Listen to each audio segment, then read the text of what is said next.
Hey, thanks for tuning in. For today's video, I wanted to do kind of a driver's recap of the ITB E30. I get a lot of questions about how the ITBs changed the driving style and just kind of changed the drivability of the car. I just wanted to go through and get some driving clips at different speeds around town. We don't really have great driving roads here, so I'll try to showcase how the car reacts and just the general drivability.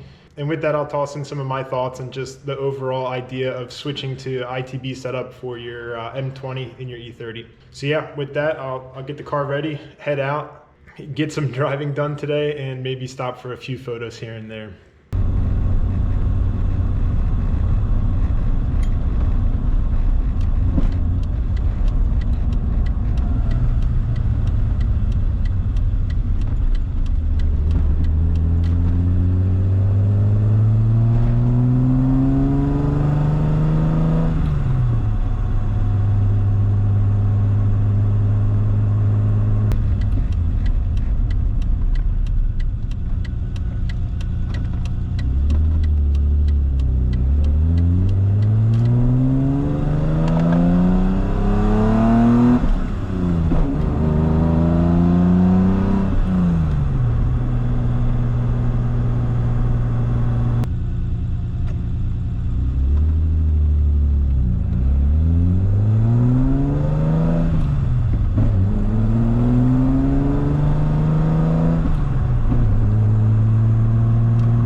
All right, so after a little bit of driving, I found a park that looks like it has like some RV campsites and maybe some equestrian center area. After driving over all of that gravel, I think we deserve a few photos.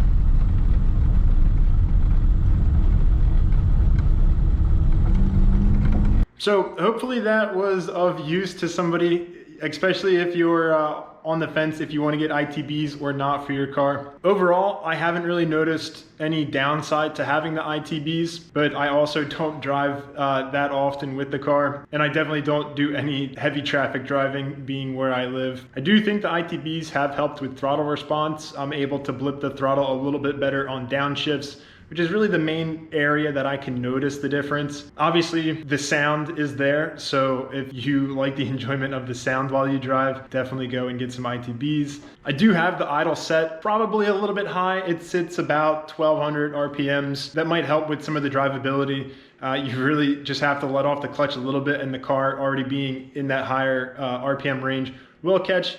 So you don't really have to worry too much about actually like modulating the clutch to get the car going. So I think that is one thing that I would look into as I drive more often, is adjusting the actual idle. I do hear that the overall syncing of the throttle bodies can change with a lot more miles. So as I move into more driving, I'll definitely be sure to check all of the stops on the back of the throttle bodies. There are little nuts that needed to be tightened to hold the sync of the throttle bodies.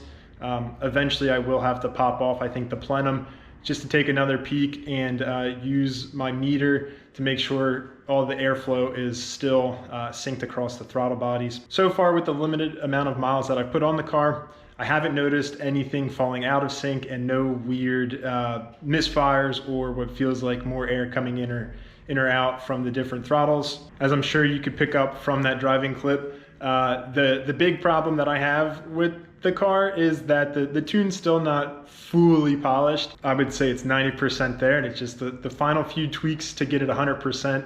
But that's more of a fault of me and my tune and not necessarily having the throttle bodies on the car.